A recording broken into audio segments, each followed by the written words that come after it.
Good morning, gang. Happy Saturday morning. Yeah, Saturday, the day after Friday, the day bad things happen.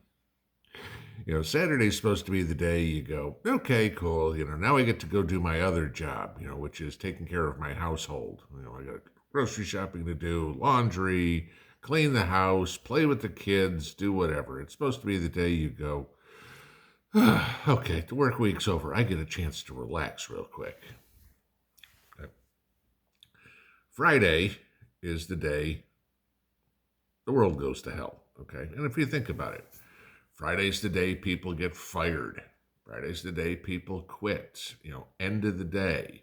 Friday's the day banks go under. Friday's the day businesses do whatever they can to get the bad news out. Politicians put the bad news out on Friday.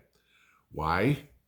Because nobody really pays too much attention on Saturday and Sunday because they're cleaning the house, watering the lawn, washing the dog, playing with the kids, grocery shopping, yada, yada, yada. Right. Yesterday, of course, was no different. The FDIC came in and liquidated, for all intents and purposes, Silicon Valley Bank. But I want to get into a little bit of what you need to concern yourself, because this ain't the end, guys. This is not a one-trick pony here. In case you didn't notice yesterday, Wells Fargo had a real big problem. Wells Fargo, big bank, okay? They had yet another computer glitch, big one, where nobody's deposits went into their accounts. Okay. Oh, it's just a computer problem. Yeah, and the computer problem, you had people bouncing checks and doing whatever, their paychecks weren't deposited, et cetera, et cetera, et cetera. You might want to concern yourself a little bit with the bank. I mean, personally, there is no way in the world I would ever do business with Wells Fargo or Bank of America. They are two of the most FUBAR financial organizations you can get. I mean, and you can go through history of screwing customers. I mean, remember the thing a couple of years ago about creating fake accounts so the employees get bonuses, and the mortgage scandals. And I mean, at one point, this is back when I was in Indiana, Wells Fargo had bought my mortgage and proceeded to completely screw everything up. I wouldn't, those two, if you got money in those two banks, please go Monday morning and close them and find a different bank.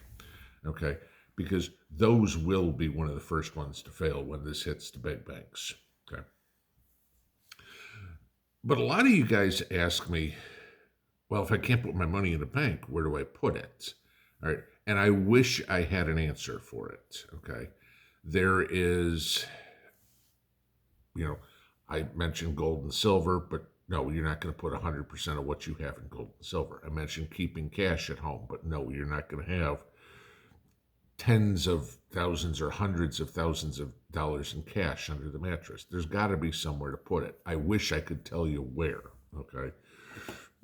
That's the problem. So this is where you get it. Maybe some of you guys have heard this term in the past, flight to safety. This is, when the market starts to go to hell, that people move their money into safer investments, which usually include things like precious metals and treasury bonds, right? That's flight to safety in the market. Here's the problem. Safety is what caused this problem with Silicon Valley Bank. I'm going to give you this. And ironically, this is from an analyst at Wells Fargo. So, this will tell you right there, they don't have exactly the smartest analysts. But this is a quote he gave to CNN yesterday. He says, this is regarding SVB. And he says, this is night and day versus the global financial crisis from 15 years ago. Back then, the banks were taking excessive risks and people thought everything was fine. I want to explain something. Back then, people were taking excessive risks and everybody thought everything was fine, right? So this time, people or banks are not taking excessive risks. Silicon Valley Bank had 57% of its investment portfolio in Treasury bonds. Okay. Now, if you're familiar with how bonds price, right? You buy a bond for $1,000 at whatever the coupon is, right? Let's say it's a 5% bond. Okay. You pay $1,000, you're going to get 5% on that $1,000. As interest rates go up, the price of the bond goes down. Why? Because if I can get 6% on my $1,000 now, why would I pay you $1,000 to get 5%? So the price of the bond goes down. So let's just say it's $970. That's what happened to Silicon Valley Bank. They got crushed because of the Fed increasing interest rates. And all this talk, the Fed's going to save us, the Fed's going to save the economy, yada, yada, yada. The Fed is destroying the economy by raising these interest rates. And nobody understands this, okay? This is the problem. Banks typically are conservative investors, most of them. They'll buy conservative things like Treasury bonds, okay? Safe. They're not going out and buying, the latest .com stock or whatever. Granted, Silicon Valley was financing a bunch of startups, but that's what they were doing. They were putting their investments in Treasuries and then loaning money to these startups, or in that case, there's a very intricate banking relations. They'd loan money, but then the banks would have, or the startups would have to do their banking with the bank, yada, yada. Executives would have to have their mortgages held at the bank. So there was a, firm grasp on the business between the two of them. But this is what's going on. So now, where do you put your money that's safe? Because if you're putting your money in Treasuries, which is very safe, right? You're going to face the same issue that Silicon Valley Bank made. As interest rates keep going up, your principal keeps going down. You're losing money. Okay. And again, when they say, "Oh, Treasuries are at 5%," I don't care. Inflation's at 6.5%. I'm locking in, losing money. Okay. The way you make money is you're collecting 6.5% when inflation's at 5%, and that 1.5% is actually your spending power profit. That's what you're actually making. Just because you got more money, I got 5%.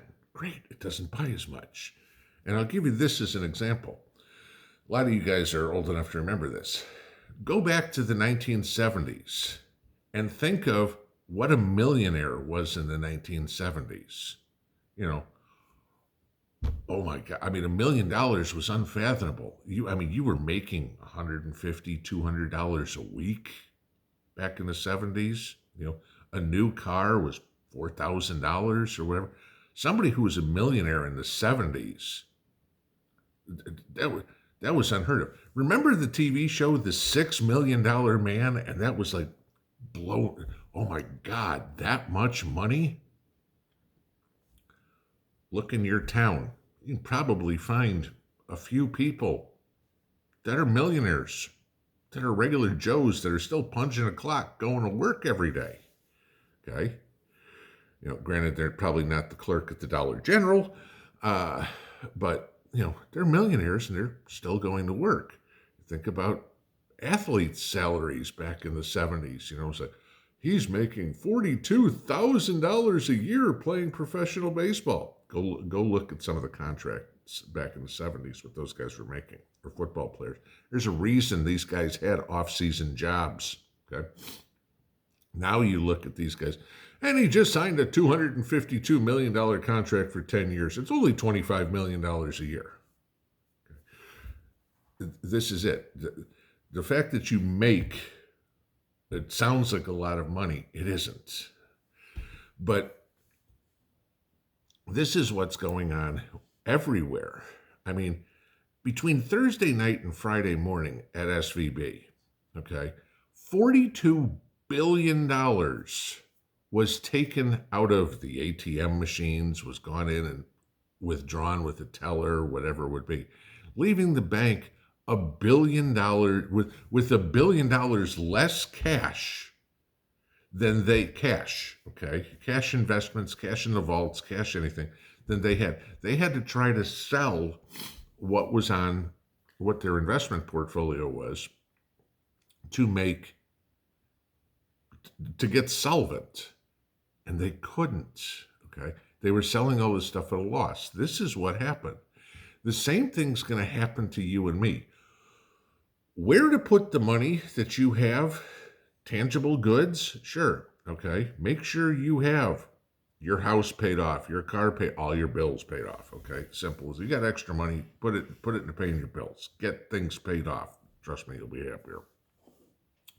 You got all your food, you've got your power, you've got your water, you've got your guns and ammo, you've got whatever you think you need in your preps. All right. The things that you're probably not going to be able to get. Then what do you do with the excess? Because you still got to pay bills. You still got to pay the electric bill, the taxes, whatever it would be. Okay? There's some bills you just can't get out from under. You can't pay them off. You got to do something, all right? Have money in multiple banks. Certainly. It doesn't have to be this, gee, I've got $250,000, I'm insured there. That's fine, okay? If you've got $20,000, do yourself a favor. Have 3 or 4 different banks it's in. 5,000, 5,000, 5,000, 5,000. Just say, because if one bank turns into Silicon Valley Bank, at least you've still got 3/4 of your money. You didn't wake up and go, crap, I got nothing. Diversity is good, okay? And just, I mean, like, you don't eat the same thing every day. It's not, honey, what are we having for dinner? Meatloaf. But we've had meatloaf for the last 6 months. Yeah, but we're having meatloaf again. No, you want something different. Same with your banks, okay? Do diversify yourself out. Most banks require $100 minimum balance or whatever it is before they start charging you any fees. Fine. Put $100 in the bank, and at least it's there. And you can save money a little bit with each one of them. It's the only option right now. You've got to do it because there's going to be another one.